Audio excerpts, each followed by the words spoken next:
image where we can see the cloud line in the Philippine area of responsibility or CAR, which is also called shear line or emitting of cold wind from the northeast and warm wind from east. This is currently affecting the eastern part of Visayas.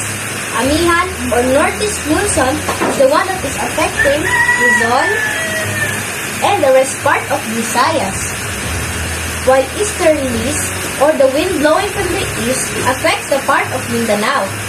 Also, as of today, no monitored low pressure area inside PAR or Philippine Area of Responsibility.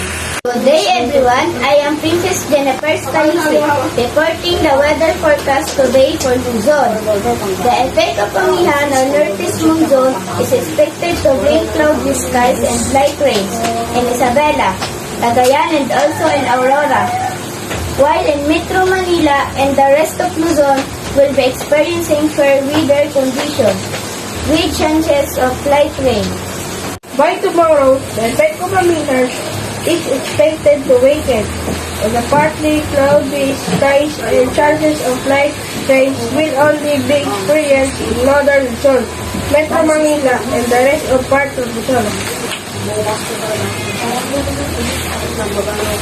By Tuesday, Thursday, the effect of Amihan is possible to weaken and the partly cloud skies with isolated light rain will be experienced in northern Luzon, Metro Manila, and the rest part of Luzon. I'm Jimrel Bautista reporting.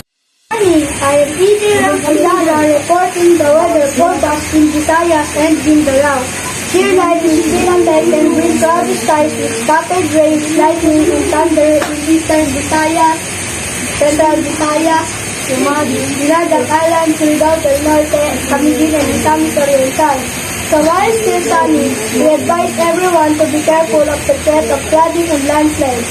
For the rest of Visayas, there will be chances of light rains and partly cloudy skies, same in Mindanao with localized thunderstorms.